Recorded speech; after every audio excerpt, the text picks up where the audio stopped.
Hello प्यारे बच्चों, आप सभी का सनराइज एजुकेशन एकेडमी समदड़ी में मैं विशाल भार्गव हार्दिक स्वागत करता हूं। तो बच्चों, हमने बात की पिछली कक्षा में कि दर्पण के द्वारा प्रकाश का परावर्तन होता है, जिसके कारण प्रतिबिंब का निर्माण भी हो सकता है। और दर्पण के द्वारा प्रतिबिंब का निर्माण के हमने 4 नियम पढ़े थे। Formation of image by the help of mirror, इसके लिए हमने कल 4 जो है लॉज का अध्ययन किया था। पहला नियम जो था वह ये था कि यदि कोई दर्पण है, उस दर्पण के सामने मुख्य अक्ष के समानांतर प्रकाश की किरण आती है तो परावर्तन के बाद वह मुख्य फोकस बिंदु से गुजर जाती है। अवतल दर्पण के लिए फोकस बिंदु से गुजर जाती है और उत्तल दर्पण के लिए फोकस बिंदु से गुजरती हुई प्रतीत होती है।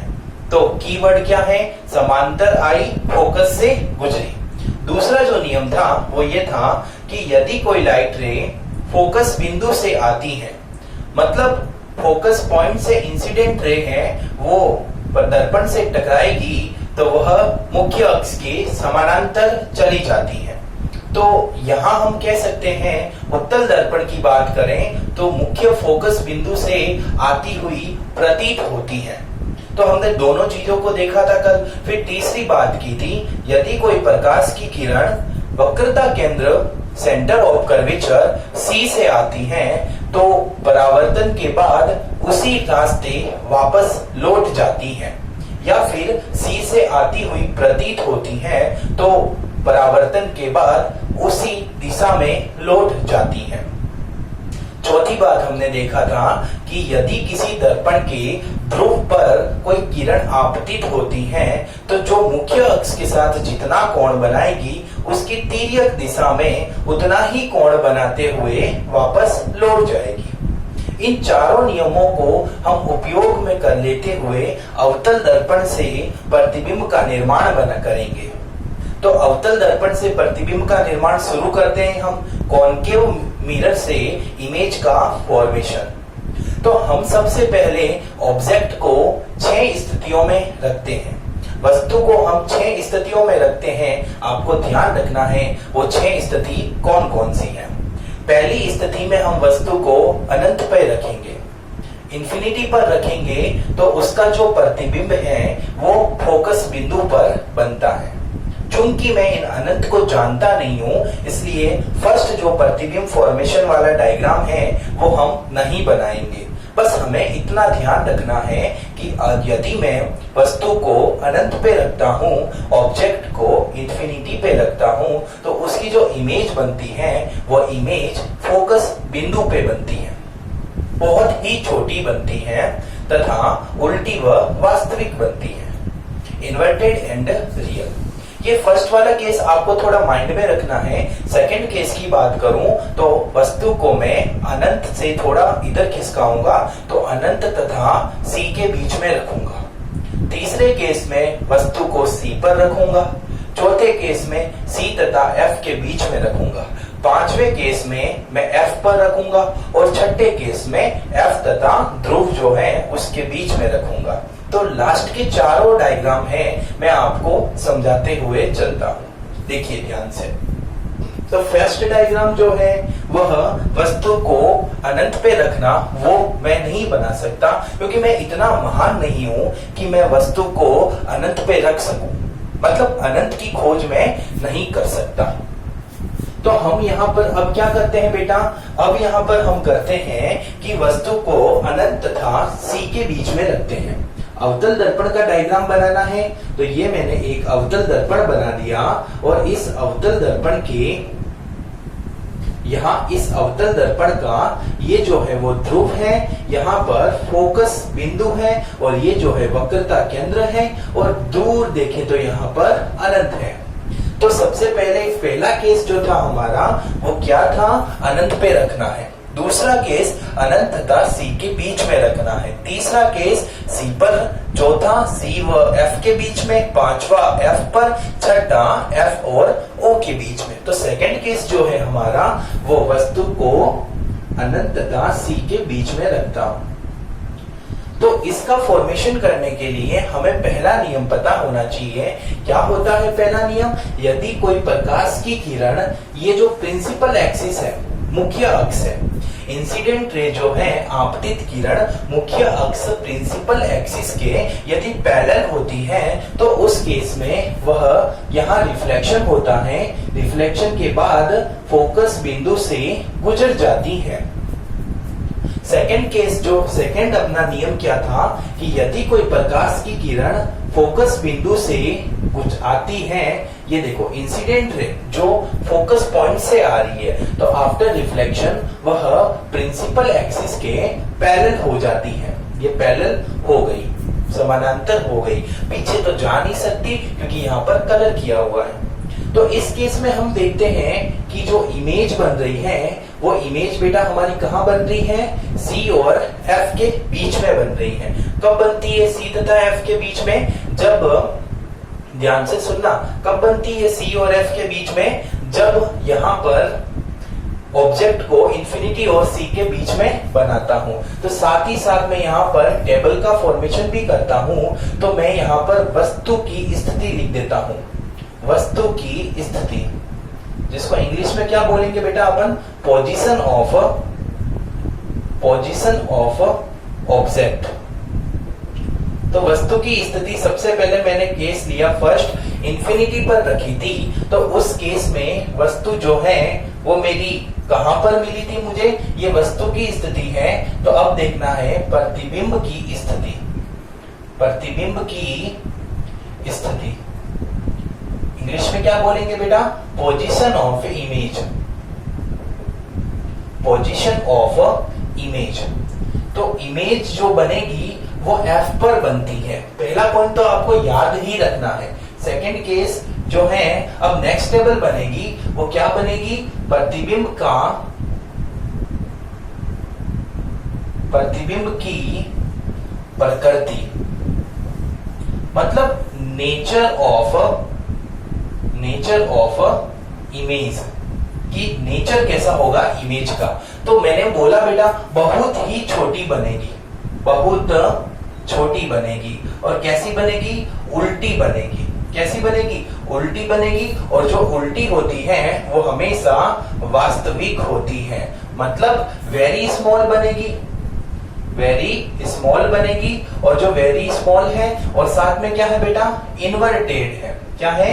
इन्वर्टेड। और इन्वर्टेड जो होती है वह रियल होती है। तो आपने देखा कि वस्तु को यदि मैं अनंत पे रखता हूं तो उस केस में हमारी जो इमेज बनती है वो एफ पर बनती है और बहुत ही छोटी वह उल्टी बनती है। सेकंड केस आपने देखा कि अनंत व सी के बीच में मैंने वस्तु को रखा, अनंत व सी के बीच में। आप समझ जाना, मैं अनंत और सी लिख देता हूं, ठीक है। अब मेरी बात को ध्यान से सुनना। इस सी को क्या मैं 2f भी लिख सकता हूं? जी हाँ, 2f भी लिख सकते हैं। तो अब मैं यहाँ पर c की जगह 2f लिख देता हूँ क्योंकि आपको थोड़ा कंफ्यूजन नहीं हो। तो 2f का मतलब समझ में आया? मैंने 2f क्यों लिखा? आप चाहो तो 2f भी लिख सकते हो, आप चाहो तो c भी लिख सकते हो, कोई कंफ्यूजन नहीं होना चाहिए। तो अनंत और c के बीच में मैंने वस्तु को रखा, तो उस केस में जो प्रतिबिंब बना है वो c तथा f के बीच में बना है। तो यहाँ देख सकते हैं c और f के बीच में बना। अब बताओ ये मोमबत्ती है, इसकी साइज कैसी है बेटा? स्मॉल है, छोटी है। तो ये छोटी बन गई, स्मॉल बन गई। कैसी बनी है? ये स्मॉल बनी है। अब मुझे बताओ कि यह जो है उल्टी बनी है या सीधी बनी है? तो आप देख सकते हैं मोमबत्ती उल्टी बन गई है। तो जो उल्टी बनती है वो हमेशा वास्तविक होती है, मतलब इन्वर्टेड जो है वो ऑलवेज रियल होती है। ओके। अब जो तीसरा केस है वो तीसरा केस क्या है? मैं वस्तु को सी पर रखता हूं, इस ऑब्जेक्ट को मैं थोड़ा और इधर खिसकाता हूं। तो यहां पर देखेंगे अपन वस्तु को मैं सी पर रखता हूं। चलो ठीक है, यहां पर मैंने बना दिया F और ये बन गया हमारा C और इधर तो है इंफिनिटी और मैंने वस्तु को कहां रख दिया? C पर रख दिया, ये रख दिया C पर। तो इस केस में हम देखते हैं कि एक लाइट जो है वो मुख्य अक्ष के समानांतर जाती है और दर्पण से टकराकर वह फोकस बिंदु से गुजर जाती है। एक लाइट रे, इंसिडेंट रे जो पैरेलल थी प्रिंसिपल एक्सिस के, यहाँ रिफ्लेक्शन हुआ और रिफ्लेक्शन के बाद passing through a focus point. ये फर्स्ट लॉ था। सेकंड लॉ जो था कल हमने देखा वो क्या था कि यदि कोई का प्रकाश की किरण फोकस बिंदु से आती है तो वह टकराने के बाद मुख्य अक्ष के समांतर गुजर जाती है।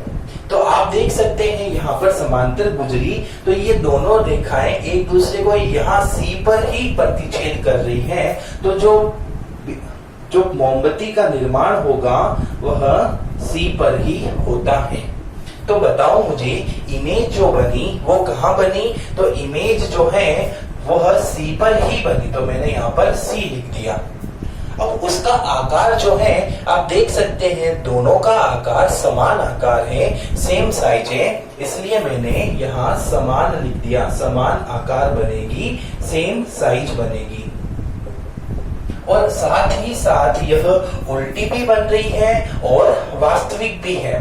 तो इन्वर्टेड भी है और रियल भी है। तो इन्वर्टेड ऑलवेज रियल होती है। स्क्रीनशॉट ले लीजिए। ओके, अब हम बात करते हैं अब वस्तु को मैं कहाँ रखूं? तो पहले मैंने इंफिनिटी पर रखा, इंफिनिटी और सी के बीच में रखा। अब मैंने यहाँ पर सी पर रखा। अब क्या करूंगा? सी और एफ के बीच में रख देता हूं। तो चलो यहाँ पर हम बनाते हैं। ठीक है बेटा, तो अब मैं कहाँ रखने वाला हूँ वस्तु को? सी और एफ के बीच में। तो चौथा पॉइंट सी व एफ के बीच में हम वस्तु को रखते हैं। तो यहाँ पर ये मैंने एक अवतल दर्पण कॉनकेव मिरर बना दिया और यहाँ पर यह इसका पोल है, यह मुख्य अक्ष है और यहाँ पर F बिंदु है और ये C है, यह अनंत है। और वस्तु को मैंने कहाँ रख दिया? C तथा F के बीच में रख दिया। C तथा F के बीच में रखने पर हम देखते हैं कि प्रकाश की किरण एक पैरेलल जाती है, समानांतर जाती है। आफ्टर रिफ्लेक्शन वह F बिंदु से गुजर जाती है। सेकंड आपने देखा था कि यदि कोई प्रकाश की किरण फोकस बिंदु से गुजरती है तो फोकस बिंदु से गुजरती है, आफ्टर रिफ्लेक्शन वह मुख्य अक्ष के समानांतर चली जाती है। तो आप देख सकते हैं कि यहाँ पर जो दोनों किरणें आपस में एक दूसरे को कटी हैं, वो कहाँ पर मिलती हैं? वह सी तथा अनंत के बीच में मिल रही है। मेरा जो मैं बोर्ड पे बना रहा हूँ तो पेंसिल स्केल की सहायता से नहीं बना रहा हूँ, इसलिए आपको लग रहा होगा कि ये सी पर बनता है, बट ये सी पर नहीं, सी तथा अनंत के बीच में बनता है। और कैसा बन रहा है बेटा? बड़ा बन रहा है, उल्टा बन रहा है और वास्तविक बन रहा है। तो कहां पर बना? सी तथा अनंत के बीच में बना। कैसा बना? ये बड़ा बना, जिसको हम बोलते हैं लार्ज बना। और वास्तविक बना, उल्टा बना। तो यहाँ पर इन्वर्टेड और रियल बना। अब मेरा अगला केस है कि मैं वस्तु को अब कहाँ रखूंगा? सी और एफ के बीच में लेके गया और वस्तु को थोड़ा और आगे लेके जाओ, मतलब कौन आया? एफ। तो एफ पर अपन देखते हैं। तो वस्तु को F पर रखने के केस में अपन देखेंगे यहाँ पर ये मैंने एक मुख्य अक्ष बना दी, ये पोल ले लिया, ये इसका F है और ये है C। और वस्तु को मैंने अब कहाँ रख दिया बेटा? ये F पे रख दिया। ठीक है। अब इस वस्तु से एक प्रकाश की किरण मुख्य अक्ष के समानांतर जाती है, जो यहां से टकराने के बाद फोकस बिंदु से गुजर जाती है। दूसरी प्रकाश किरण C। अब यहाँ पर मैं जो नियम है वो थोड़ा चेंज कर रहा हूँ। अभी तक जो फॉर्मेशन की है उसमें नियम फर्स्ट और सेकंड का ही यूज कर रहा था, लेकिन अब यहाँ पर जो मैं नियम फर्स्ट तो लगा दिया, अब मैं नियम थर्ड लगाऊंगा। थर्ड कौन सा नियम था?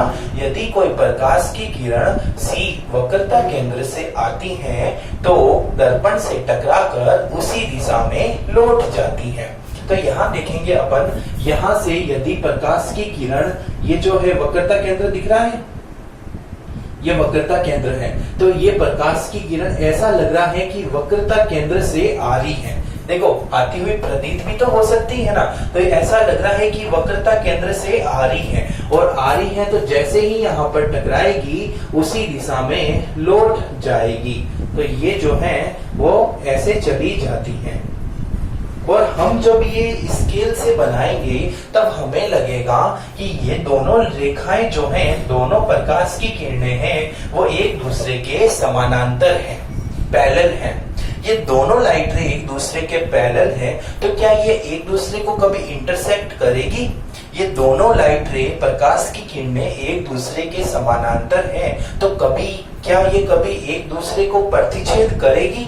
तो आप गणित के दिमाग से बोलेंगे कि सर एक दूसरे से ये प्रतिच्छेद नहीं करेगी, लेकिन मैं विज्ञान के दिमाग से बात करूं तो मैं बोलूंगा ये एक दूसरी रेखाएं एक दूसरे को प्रतिच्छेद करेगी। तो आप बोलेंगे सर कहाँ करेगी? तो यहाँ ये जो एक दूसरे समानांतर किरणें एक दूसरे को अनंत पर प्रतिच्छेद करेगी। These parallel lines intersect at infinity। अनंत पर प्रतिच्छेद करेगी तो जो इमेज का फॉर्मेशन होगा, प्रतिबिंब का निर्माण होगा, वह भी अनंत पर ही होगा। तो यहाँ पर हम बात कर सकते हैं कि ये दोनों लाइट पैरेलल हैं, तो अनंत पर काटेगी तो प्रतिबिंब का निर्माण भी अनंत पर होगा। और आप देखेंगे कि ये मुख्य अक्ष है, ये वाली मुख्य अक्ष है और अनंत नीचे जा रहा है, तो मुख्य अक्ष तो ये है और अनंत बहुत नीचे है, तो प्रतिबिंब का निर्माण जो होगा तो ये छोटी सी मोमबत्ती का आकार बहुत ही बड़ा हो जाएगा। तो ये मोमबत्ती नहीं बनकर मोमबत्ता बनेगा। मजा आया? क्या बनेगा? मोमबत्ता बनेगा। तो मोमबत्ता का मतलब बहुत बड़ा बनेगा, और बड़ा और उल्टा बनेगा, नीचे बन रहा है ना, उल्टा बनेगा, और उल्टा हमेशा वास्तविक होता है। तो यहाँ पर हमारे जो फॉर्मेशन हुआ F पर था तो अनंत पर बना, और कैसा बना बेटा? बहुत ही बड़ा बना, बहुत बड़ा, जिसको हम क्या बोलेंगे? वेरी लार्ज बना। ओके, और साथ में हम देखते हैं यहाँ पर उल्टा बनेगा और वास्तविक ही बनेगा। स्क्रीनशॉट ले लीजिए आप लोग। और एक लास्ट अब फॉर्मेशन करना है मुझे, वह अब मैं F पे लेके चला गया। अब F और ध्रुव के बीच में वस्तु को रखता हूँ, और उस केस में अपन देखते हैं। तो चलो हम देखते हैं। तो मैंने यहाँ पर ये लेंस अवतल दर्पण बना दिया, और यहाँ पर ये है इसका ध्रुव है, और यहाँ फोकस बिंदु है, और ये C है। अब मुझे वस्तु को कहाँ रखना है? F और ध्रुव के बीच में। फोकस बिंदु और ध्रुव के बीच में मैंने वस्तु को रख दिया, ये रखा। अब क्या करूंगा बेटा? अब प्रकाश की किरण एक आएगी और ऐसे टकराएगी। टकराने के बाद समांतर आ रही है ना, तो पैरेलल आ रही है, तो टकराने के बाद वह फोकस बिंदु से गुजर जाती है। दूसरी प्रकाश की किरण, ऐसा लगता है कि यह जो प्रकाश की किरण है वह C बिंदु से आ रही है, और जैसे ही C बिंदु से आती हुई प्रतीत होती है, टकराने के बाद उसी दिशा में लौट जाती है। तो यहाँ पर उसी दिशा में ये प्रकाश की किरण लौट जा रही है। अब आप देख सकते हैं यहाँ पर इन दोनों रेखाओं के बीच में दूरी कम थी, और धीरे धीरे इन दोनों रेखाओं के बीच में दूरी जो है वो बढ़ रही है। डिस्टेंस जो है बोथ लाइट रेज में बढ़ रही है। तो क्या आपको लगता है ये रेखाएं जो है वो एक दूसरे से दूर जा रही है, और दूर जाती हुई रेखाएं कभी एक दूसरे को काटेगी क्या? नहीं काटेगी। ये रेखाएं एक दूसरे को कभी भी नहीं काटेगी। तो फिर इमेज कहाँ बनेगी? तो इमेज जो अगर मैं देखूं तो इनको अगर मैं पीछे ऐसा फील होता है कि यहाँ पर ये पीछे की तरफ मैं मिलाऊं, तो यहाँ पीछे की तरफ ये रेखाएं एक दूसरे को काटती हैं, और जहां पर काटती हैं वहीं पर हमारे इमेज का फॉर्मेशन होता है। और इमेज जो है वो कहाँ बन रही है? दर्पण के पीछे बन रही है। अब बताओ बेटा ये कैसी बन रही है? बड़ी बन रही है। क्या ये सीधी बन रही है? जी हाँ, ये सीधी इरेक्ट बन रही है, और जो सीधी होती है वो काल्पनिक होती है। तो ये देख सकते हैं डॉटेड लाइन से है, तो ये आभासी है, ये काल्पनिक है, ये वर्चुअल है, ये इमेजिनरी है। तो हम बात कर सकते हैं कि मैंने जब वस्तु को F और O के बीच में रखा तो उस केस में प्रतिबिंब जो है वो दर्पण के पीछे बना। कहाँ बना? दर्पण के पीछे बना, बिहाइंड द मिरर बना। और कैसा बना है बेटा? बड़ा बना है, ठीक है, बड़ा बना है और सीधा बना है। और सीधा जो होता है वो हमेशा कैसा होता है? आभासी होता है। कैसा होता है? आभासी होता है। तो यहाँ देख सकते हैं ये लार्ज बना है और इरेक्ट बना है, और इरेक्ट जो होता है वो हमेशा वर्चुअल होता है। तो यहाँ पर आपने देखा कि हमने 6 स्थितियों में, यहाँ पर 6 स्थितियों में आप लोगों ने देखा कि कैसा बन रही है कंडीशन। ये जो नीचे आपको दिख नहीं रहा होगा तो मैं थोड़ा ऊपर लिख देता हूँ कि सीधा जो होता है वो हमेशा आभासी होता है। सब सही से लिखता हूँ, सीधा बना और सीधा जो है वो हमेशा आभासी होता है। मतलब इंग्लिश में बोलूं तो इरेक्ट बना, और इरेक्ट हमेशा कैसा होता है बेटा? वर्चुअल होता है। तो यहाँ इतने केस थे, इन सभी केस में ये वाला केस, छठा केस थोड़ा अलग था। इसी में ये बन रहा है सीधा आभासी, बाकी सब में ये उल्टा बन रहा है। अब आप लोग एक स्क्रीनशॉट ले लीजिएगा इसका। ओके, तो आपको ये बात बनानी आनी चाहिए। अगर मैं इसका ब्रह्मास्त्र आपके सामने दूं तो मैं एक ब्रह्मास्त्र दे रहा हूं, उसका ध्यान से उपयोग करना। ये मैंने अवतल दर्पण बना दिया, ये इसका पोल है और ये फोकस बिंदु है, ये C है और यहाँ पर अनंत है। तो आप बताओ कि जब आपने वस्तु को अनंत पे रखा तो उसका प्रतिबिंब कहाँ बना? F पर बना। मतलब ये F पर बन गया उसका प्रतिबिंब। उल्टा बना इसलिए नीचे रखा। अनंत और C के बीच में रखा वस्तु को तो प्रतिबिंब कहाँ बना? C और F के बीच में बना। अगर आपने वस्तु को C पर रखा तो उसका प्रतिबिंब कहाँ पर बना? C पर ही बना। अगर C और F के बीच में रखा तो उस केस में एक प्रतिबिंब इमेज कहाँ पर बना? इंफिनिटी और C के बीच में बनी। और अगर आपने ऑब्जेक्ट को F पर रखा तो उस केस में इमेज का फॉर्मेशन इंफिनिटी पर हुआ। और छठे केस में आपने वस्तु ऑब्जेक्ट को F और O के बीच में रखा तो उस केस में प्रतिबिंब कहाँ बना? दर्पण के पीछे बना, बिहाइंड दी मिरर। और सीधा बना इसलिए मैंने ऊपर लिख दिया। तो ये ब्रह्मास्त्र है, इसको थोड़ा ध्यान रखना। तो आपको ये जो 5 केस है, इन पांचों केस में यह उल्टी बन रही है, तो उल्टी बनी 5 केस में। और उल्टी हमेशा वास्तविक होती है, इन्वर्टेड रियल होती है। और छठे केस में सीधी आभासी बनी, इरेक्ट वर्चुअल बनी। और बहुत छोटी, फिर बराबर, फिर बड़ा, फिर बहुत बड़ा, फिर लास्ट वाला बड़ा। तो ये है, इसका स्क्रीनशॉट ले लीजिएगा। ओके, तो अब हम बात करते हैं इसके उपयोग की, यूजेज की, कि भाई अवतल दर्पण का उपयोग कहाँ होता है। ये अवतल दर्पण है ना, ये कॉनकेव मिरर, इसके उपयोग कहाँ कहाँ होते हैं, यूजेज। तो यूजेज की बात करें तो पहला यूजेज जो है इसका वो होता है सैटेलाइट डिश में। आपके घर के ऊपर डिश एंटीना होता है ना, डिश छतरी होती है, डिश की छतरी, तो वह जो है अवतल आकार की होती है। इसलिए मैं बोल सकता हूं कि सैटेलाइट की डिश में अवतल लेंस का उपयोग किया जाता है। दूसरा उपयोग कहाँ होता है? परावर्तक टेलीस्कोप में।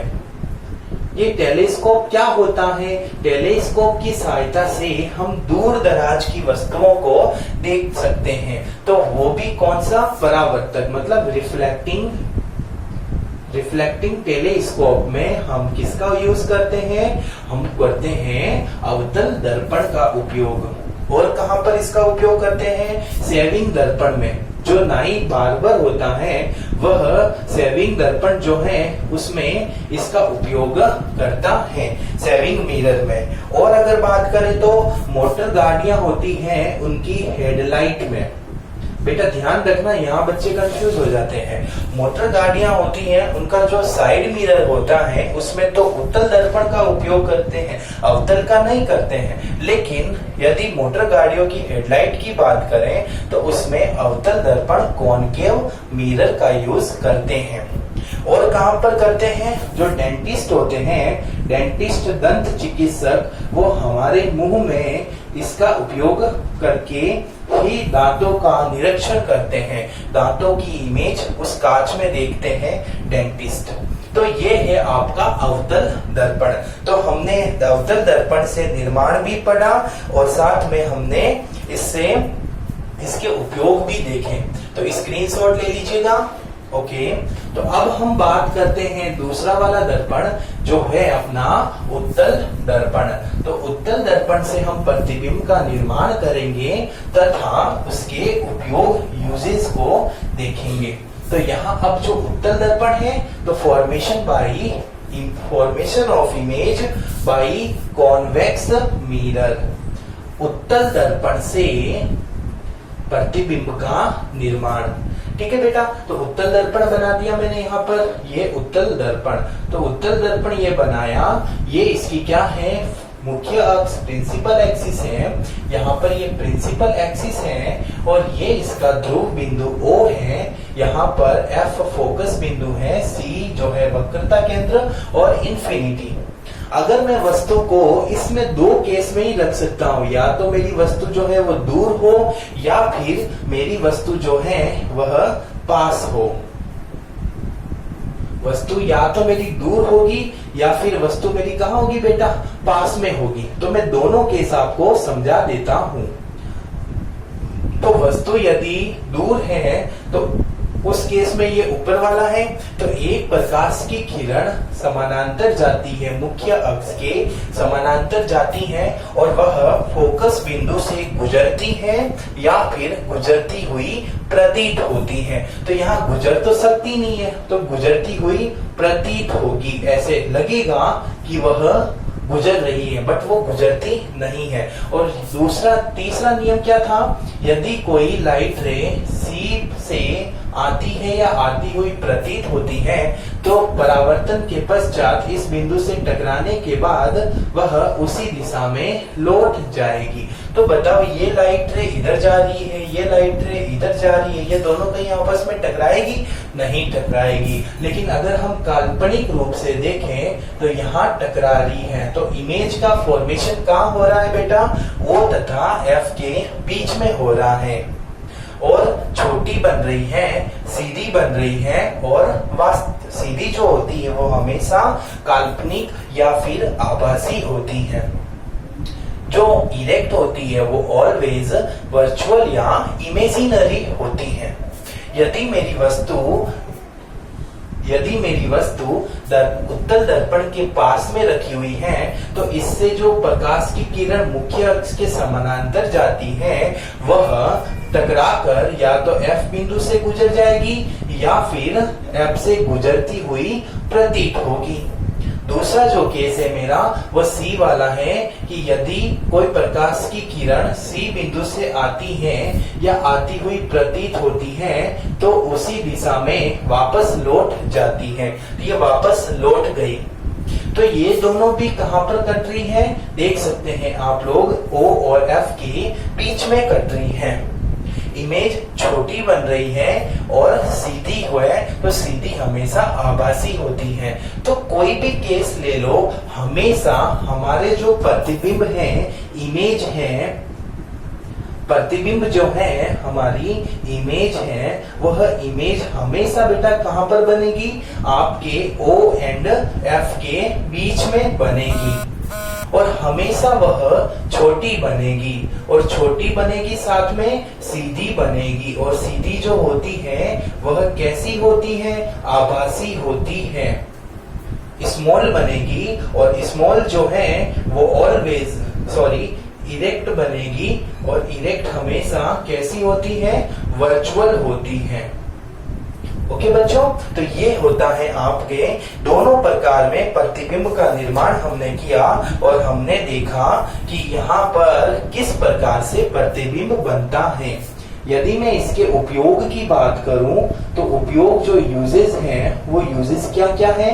फर्स्ट है पार्श्व दर्पण। पार्श्व दर्पण मतलब क्या होता है, गाड़ियों का साइड मिरर। जो साइड मिरर होता है गाड़ियों में, उसमें कौन सा दर्पण, कौन सा मिरर यूज करते हैं, तो आंसर आपका क्या आएगा, उत्तल दर्पण, कॉन्वेक्स मिरर। और यदि मैं बात करूं नेक्स्ट की, तो दूसरा एग्जांपल जो होगा वो कौन सा होगा आपके, आजकल एटीएम मशीन में आप देखे होंगे, एटीएम मशीन में आगे छोटा सा गोल गोल एक उत्तल दर्पण लगा होता है, जिसके द्वारा हम पीछे की स्थिति को देख सकते हैं कि पीछे जो है वो कौन हमें देख रहा है। तो इस बात का हमें पता चल सकता है। तो आजकल एटीएम मशीन में भी हम इस उत्तल दर्पण का प्रयोग करते हैं। तो बेटा हमने आज की कक्षा में क्या देखा, अवतल दर्पण तथा उत्तल दर्पण के द्वारा प्रतिबिंब का निर्माण और उसके उपयोग। अब कल की कक्षा में मैंने देखा, एक दो बच्चे के मेरे कमेंट आए थे कि सर वो जो 4 नियम हैं, उन 4 नियम को एक बार वापस समझा दीजिएगा, क्योंकि आवाज में कुछ प्रॉब्लम हो गई थी। तो उन चारों नियमों को मैं एक बार वापस समझा देता हूँ। वैसे पीडीएफ में आपको चारों नियम मिल जाएंगे, इसका स्क्रीनशॉट ले लीजिएगा। ओके, तो मैं 4 नियम कौन से समझा रहा हूँ, जो दर्पण से प्रतिबिंब का निर्माण होता है, उसके 4 नियम जो अभी हमने इतनी बार यूज किया। तो फर्स्ट नियम जो है वो क्या होता है, यदि कोई अवतल दर्पण है, ये रहा अवतल दर्पण है, और इस अवतल दर्पण के पैरेलल कोई प्रकाश की किरण आती है, फॉर कॉनकेव मिरर अगर इंसिडेंट रे है जो प्रिंसिपल एक्सिस के पैरेलल है, तो आफ्टर रिफ्लेक्शन वह एफ से फोकस पॉइंट से गुजर जाती है। या फिर यदि वह उत्तल दर्पण की बात करूं, तो उत्तल दर्पण में फोकस बिंदु से आती हुई प्रतीत होती है। देख सकते हैं आप लोग, ऐसा लग रहा है कि फोकस बिंदु से आ रही है, तो आफ्टर रिफ्लेक्शन वह प्रिंसिपल एक्सिस के पैरेलल हो जाती है। ये तो पहला नियम हो गया। और दूसरा नियम जो है वो क्या है बेटा, जस्ट इसका उल्टा, यदि कोई प्रकाश की किरण फोकस बिंदु से आती है, अवतल दर्पण के लिए फोकस बिंदु से प्रकाश की किरण आ रही है ना, तो यह आफ्टर रिफ्लेक्शन परावर्तन के बाद मुख्य अक्ष के समानांतर हो जाती है। तो यहाँ देख सकते हैं आप, प्रिंसिपल एक्सिस के ये पैरेलल हो गई। या फिर अगर कॉनकेव मिरर की बात करूं उत्तल दर्पण की, तो उस केस में क्या लिखूंगा मैं, ये उल्टा बना दिया कि यदि कोई प्रकाश की किरण पैरेलल आती है, तो वह फोकस बिंदु से गुजरती हुई या गुजरती हुई प्रतीत होती है। ये केस था बेटा, ये सॉरी, मैं माफी चाहता हूँ। यहाँ पर अब मैं बना रहा हूँ, यदि कोई प्रकाश की किरण फोकस बिंदु से आती हुई प्रतीत होती है, तो परावर्तन के बाद वह प्रिंसिपल एक्सिस मुख्य अक्ष के समानांतर चली जाती है। इसमें तो मुख्य अक्ष के समानांतर आई थी और फोकस बिंदु से जाती हुई प्रतीत हुआ, यहाँ पर फोकस बिंदु से आती हुई प्रतीत हुई और मुख्य अक्ष के समानांतर चली गई। तीसरा जो था बेटा वो क्या था कि यदि कोई प्रकाश की किरण सी से आती है, सी क्या है ये, सी वक्रता केंद्र, वक्रता केंद्र सेंटर ऑफ कर्वेचर से आती है, तो परावर्तन के बाद उसी दिशा में वापस लौट जाती है। या फिर यदि कोई प्रकाश की किरण सी बिंदु से आती हुई प्रतीत होती है, ऐसा फील हो रहा है ना, ये सी से आ रही है, तो आफ्टर रिफ्लेक्शन वह उसी दिशा में लौट जाएगी। तो ये 3 नियम है बेटा, समांतर आई, फोकस बिंदु से आई और सी से आई। स्क्रीनशॉट ले लीजिएगा। ओके, और चौथा जो नियम है वो ये नियम है कि यदि कोई प्रकाश की किरण दर्पण के ध्रुव से टकराती है, ये ये टकरा रही है ना, तो मुख्य अक्ष के साथ में जितना कोण बनाती है उतना ही कोण दूसरी दिशा में जाते हुए बनाएगी। क्योंकि मैंने ये बात बताई थी कि मुख्य अक्ष जो है वो एज नॉर्मल की लाइक बिहेव करती है, अभिलंब के समान बिहेव करती है। नेक्स्ट यदि बात करूं कि यदि वह उत्तल दर्पण है तो उस केस में इसके मुख्य अक्ष के ध्रुव पर यदि कोई प्रकाश की किरण टकराती है तो दूसरी दिशा में लौट जाती है, समान कोण बनाते हुए। तो ये 4 नियम जो थे वो मैंने पिछली कक्षा में बताए थे। आपकी जो डिमांड थी उसके अकॉर्डिंग मैंने ये चारों नियम वापस समझा चुका हूँ। तो मैं आशा करता हूँ आप मेरे लेक्चर का आनंद ले रहे होंगे और घरों पर बैठकर अध्यापन भी कर रहे होंगे। अगर आपको किसी प्रकार की समस्या है तो मेरे कांटेक्ट नंबर आपके पास होंगे, नहीं है तो यहाँ लिख देता हूँ 9549015351। तो इस कॉल पर, इस नंबर पे आप मुझे कॉल करें, अपने डाउट को रख सकते हैं। बस बकायदा शर्त ये है कि विद्यालय से जो आपको टाइम टेबल मिलता है उस टाइम टेबल के अकॉर्डिंग ही डाउट क्लास में आप मुझे कॉल करेंगे। ओके बच्चों, धन्यवाद।